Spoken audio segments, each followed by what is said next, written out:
જય સ્વામિનારાયણ. આજે વાત કરવી છે પુરુષાર્થ. સિદ્ધિ જેને જૈવરે જે પરસે વનાય. એક ફેક્ટરીના માલિકને એક એવા નિષ્ઠાવાન માણસની જરૂર હતી અને તેને ઊંચો પગાર આપી અને રાખવાનો હતો. આથી તેને જાહેરાત આપી અને લાયકાત પ્રમાણે 3 ઉમેદવારો હાજર રહ્યા. ઉમેદવારોની સાથે ચર્ચા કરી, વાતો કરી અને અંતિમ પરીક્ષા લેવાનું નક્કી કર્યું. 3 ઉમેદવારોને ઉભા રાખ્યા અને કીધું કે જુઓ, આ 3 રૂમ છે. આ રૂમની અંદર તમારે જવાનું છે. બહારથી અમે તાળું મારી દઈશું અને સૌથી પહેલા જે બહાર આવશે એને આ નોકરી મળશે અને ફેક્ટરીની અંદર કામ કરી શકશે.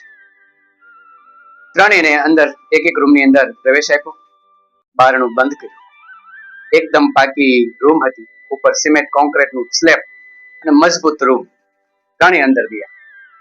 બારણું બંધ થયું.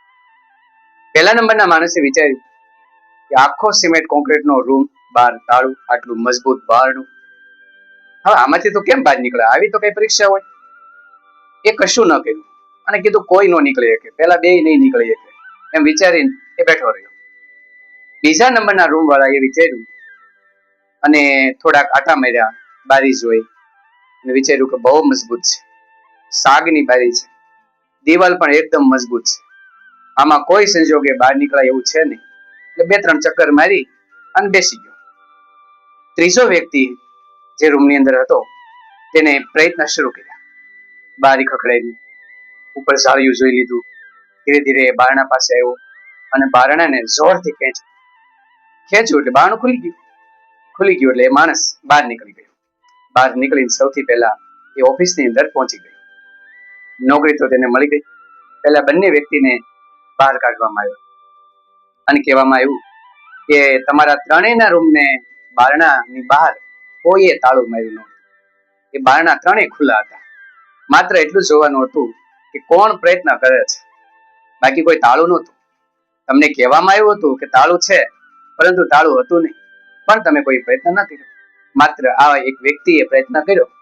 બધાની પહેલા એ બહાર આવી ગયા અને નોકરી તેને મળી ગઈ. તો જીવનની અંદર પુરુષાર્થ, પ્રયત્ન કરવો ખૂબ જરૂરી છે. ઘણી વાર કે આ મારથી ન થાય, એ તો બહુ અઘરું છે, એ ન થાય એમ વિચારી માણસ બેઠો રહે, પ્રયત્ન જ ન કરે. જો પ્રયત્ન કરે તો થઈ શકાય. એવા તો અનેક વ્યક્તિઓએ પ્રયત્ન કર્યો અને ક્યાં સુધી પહોંચી ગયા અને જીવનની અંદર સફળતા મેળવી છે. માટે ભગવાન કૃષ્ણએ પણ કીધું, કર્મ કરતો જા, હાક મારતો જા, મદદ તૈયાર છે, પણ કર્મ કરવું પડશે. એટલે જે સિંહ જંગલનો રાજા હોવા છતાં શિકાર કરવા જવું પડે. કહેવાય ને, ન સુપ્તસ્ય સિંહસ્ય પ્રવેશ્યતિ મુખે મૃગાહ. સુતેલા સિંહના મોઢામાં મૃગ આવતા નથી. એટલે સૌ પ્રયત્ન કરી જીવનની અંદર આગળ વધીએ.